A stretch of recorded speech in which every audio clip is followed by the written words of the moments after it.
Hello বন্ধুরা, filmi explanation চ্যানেলে সবাইকে স্বাগতম। আজকে আমি যে মুভিটি ব্যাখ্যা করব সেটি হলো ধানুষ অভিনীত ইডলি কড়াই। ওই মুভিটিতে নিজের জন্মশেখর ও বাবার প্রতি ভালোবাসার মারাত্মক টানের কথা তুলে ধরা হয়েছে। চলুন শুরু করি। গল্পের মূল চরিত্র মুরগান ছোট্ট একটা গ্রামে তার বাবার ইডলির ছোট্ট দোকান। দোকানটি শুধু খাবারের জায়গা নয়, বরং গ্রামের মানুষের মিলনস্থল এবং হাসি খুশির কেন্দ্র ছিল। আর মুরগানের বাবার হাতের তৈরি ইডলি ছিল প্রসিদ্ধ। লোকেরা ভিড় করে সেই ইডলি খেত। মুরগান তার বাবার একমাত্র সন্তান ছিল। মুরগান চাইতো সে বিদেশে গিয়ে লেখাপড়া করে প্রতিষ্ঠিত হতে আর তার ফ্যামিলিকে একটি সুন্দর জীবন উপহার দিতে, কিন্তু তাতে তার বাবা অসন্তুষ্ট ছিলেন। তিনি চাইতেন সে তার ওই ইডলির দোকান চালাক। তো এক পর্যায়ে বুঝিয়ে সুঝিয়ে মুরগান ব্যাংককে চলে আসে। সেখানে সে একটি বড় ফুড কোম্পানিতে জব করে।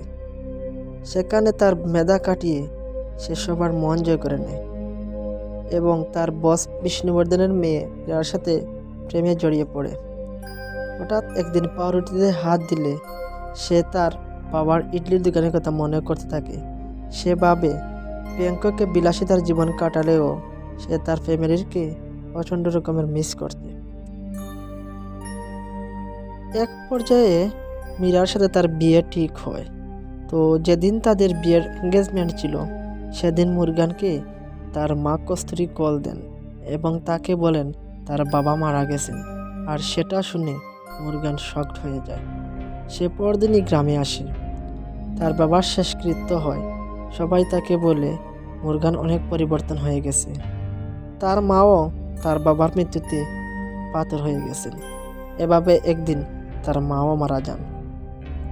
তার বাবার ইডলির দোকানে কায়াল নামে একটি মেয়ে সাহায্য করত। মুরগানের বাবা তার সাথে তাকে বিয়ে দিতে চেয়েছিলেন।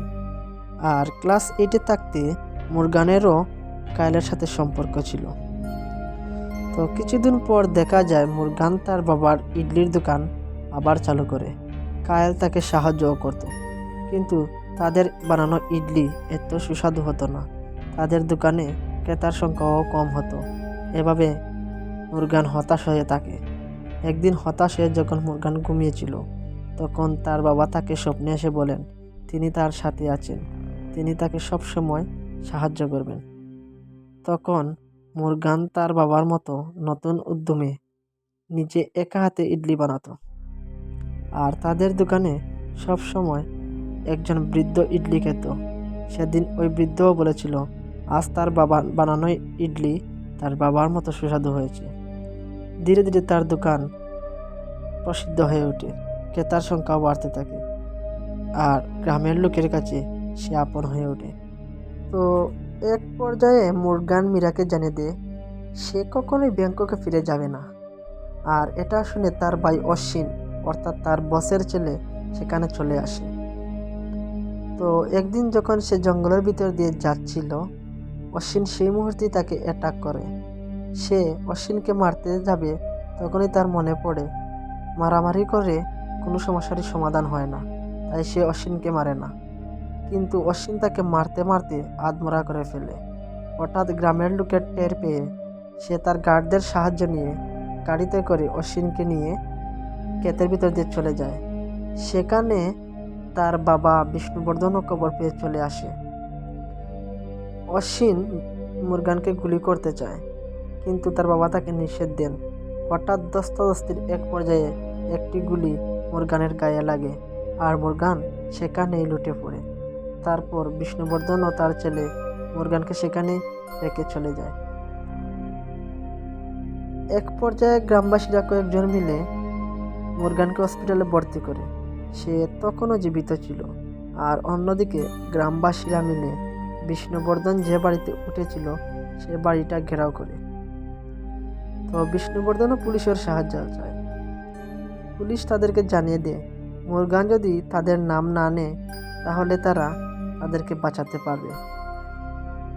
যখন মুরগানের জ্ঞান আসে, তখন গ্রামের মোড়লকে নিয়ে পুলিশ সেখানে যায় এবং মুরগানকে জিজ্ঞেস করে তাকে কে গুলি করেছে।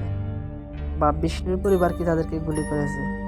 তখন মুরগান মাথা নেড়ে না করে দেয় এবং বলে যে তাকে কে গুলি করেছে সে সেটা জানে না। অন্যদিকে মারিচিমি নামের এক লোক মুরগানকে পছন্দ করত না, আবার সে কায়েলকে অপছন্দ করত। তাই সে কায়েলের বাড়িতে গিয়ে তাকে বিয়ে করার প্রস্তাব দেয়, কিন্তু কায়েল ও তার মা তাকে অপমান করে তাড়িয়ে দেন। মারিচিমি রেগে গিয়ে লম্বা একটি দা নিয়ে মুরগানের বাড়িতে হামলা করতে যায়। আবার অন্যদিকে দেখাও যায় যে অশ্বিন কেরোসিন নিয়ে মুরগানের ইডলির দোকানে আগুন লাগিয়ে দেয়।